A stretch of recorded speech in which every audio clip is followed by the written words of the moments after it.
Namaste. I'm Vivek Govekar. Welcome to the Kundalini podcast. That was Zen. This is Tao.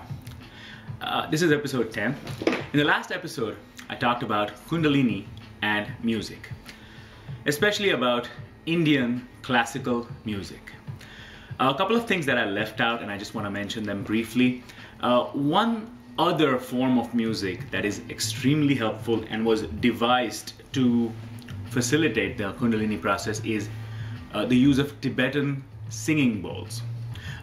As with the Indian classical tradition and Ayurveda and that whole system, there is the Tibetan tradition, Tibetan monks and their emphasis on meditation and practices that they use. One of the things used by them is these bowls, which are made of metal, and they are tuned based on the kind of metal and the size, etc., to different tones, and they're struck by a rod or some kind of a gong, and then that creates a sound just like a bell. And that singing bowl is also another form of vibration that helps the Kundalini energy achieve its goal. So that's one more thing that I wanted to mention based on the last episode. The other thing I want to talk about, especially today, is briefly I mentioned the ego and the role of the ego in our lives and how the Kundalini removes the ego or dissolves the ego. I'd like to go into a little bit more detail about that. The ego and the mental apparatus are considered to be your own personality. Before you awaken, you think of yourself as your thoughts, as the persona that has been programmed into you, like, this is who I am, I have such and such a degree, such and such a job, and so on and so forth. You have an idea of who you are.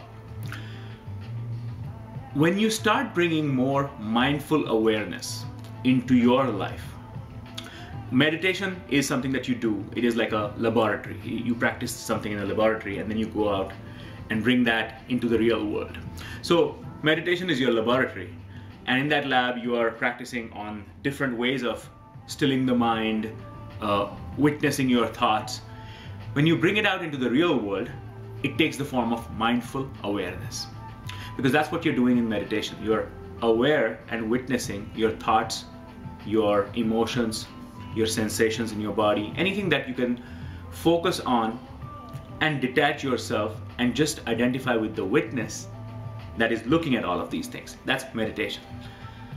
Mindful awareness is when you bring that consciousness into your everyday reality. So if you're talking to people, if you're at your workplace, if you're playing music or taking pictures or reading a book, anything, any activity that you're doing, when you bring a mindful awareness.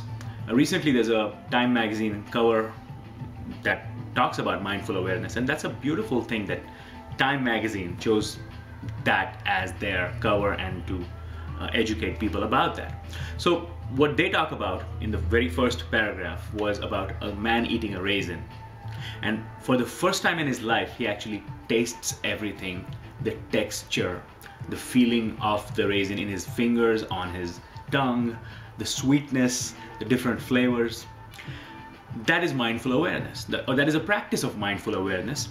And eventually, the more you do it, you bring that into every action, every facet of your life. And suddenly you're living a completely different existence. You didn't know that existence could be that beautiful.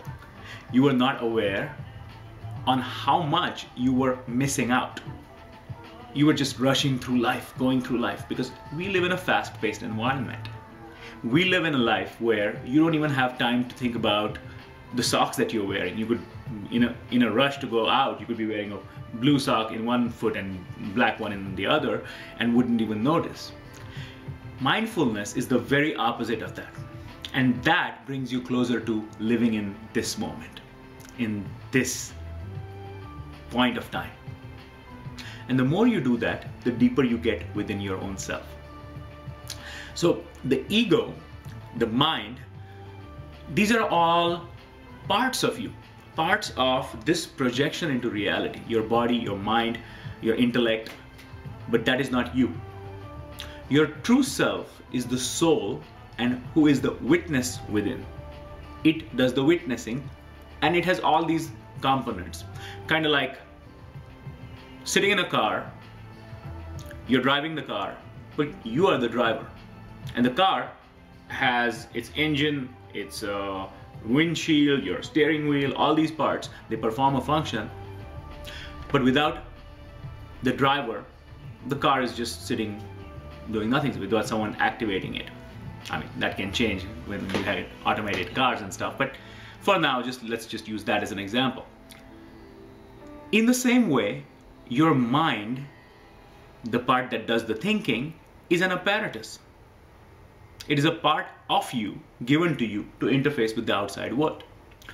The ego, which is really non-existent, it doesn't have to exist except as an interface to the outside world.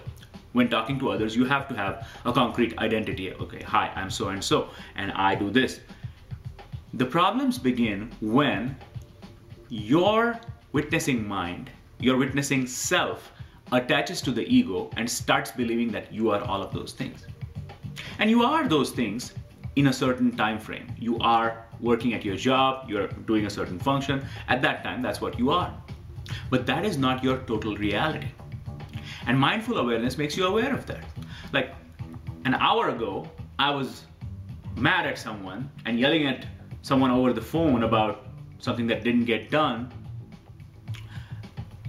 An hour later, I'm playing with my child and I'm in a happy mood and I'm playing little games with, like a child. And 5 hours later, I'm in a meeting, sitting seriously and talking about certain things related to my job. You are identifying with that role at that moment. But to mistake yourself as that and only that is the doing of the ego. Which is why the ego is dangerous, because it kind of detaches you from your actual inner reality. And that is why it is so important. And if you talk to any person that is on the spiritual path, the first thing they will talk about is removal of the ego or subjugation of the ego, or somehow removing this false association of yourself with the ego. And that's all the ego is. Most people think of ego, oh, that guy has a big ego, just means that he's arrogant, he's a domineering person. No, that is a limited definition of the ego. You could be the most calm, easygoing person, but you could still have an ego and still have a false identification with a personality that is not your real self. So ego is not always just an arrogant person who is domineering. An ego is just someone that, or all of us, when we identify ourselves with something that we are not, and we are doing something automatically based on some programming that we have received, and that has, through repetitive patterns, become our reality. It is removing the real self from that false illusion and discovering your own real self. That is the whole approach towards meditation, towards mindful awareness, and eventually that leads to an awakening. Eventually that leads to what is called enlightenment. And why I say enlightenment is because these are just words. Everyone has some associations with words like God, love, enlightenment. I have certain memories and certain visions and images associated with those words. Somebody else has something else. The real experience is completely different. So even though we use these words, they don't really mean anything. But mindful awareness, meditation, and detachment, separation from what is illusory, what is fleeting, and what is real, to discover what is real, separate from the illusory and discover what is real, that is the purpose of spirituality. That is the purpose of all the quest that takes you to a higher reality. This is achieved by the Kundalini, by cleansing your nadis, and by constantly making you aware of your real self and what was false. Sometimes that is very painful because you don't want to let go of that identity. You don't want to say, oh, I'm not this, oh, this was just an illusion. It becomes very difficult. It becomes a point of argument that you want to latch on to very firmly because you feel that people are going to laugh at you, or that you are going to be in a lower position because now you are not that, whatever you thought you. Well, you never were that. That was just an illusion. So the sooner you get out of it, even though it is embarrassing and may sound like a demotion to you, you have to get out of it and find your true self. Once you find your true self and stop identifying with your false assumptions about yourself or outside reality, it is a clearer, better path that you would have never gone on had you not taken a better, deeper look at yourself. And that is what the Kundalini energy and all forms of meditation are trying to do. It is not just something you do for an hour or 20 minutes once a day and then that's it, that's going to do everything for me. It is what you learn there and how you bring it to the outside real world when you go and interact with people, go to your job, and lead your normal life. So that's a little bit about the ego, about illusions, about a false sense of self, and how to break free of that using mindful awareness, using meditation, and how the Kundalini energy helps you do that. I hope you enjoyed it.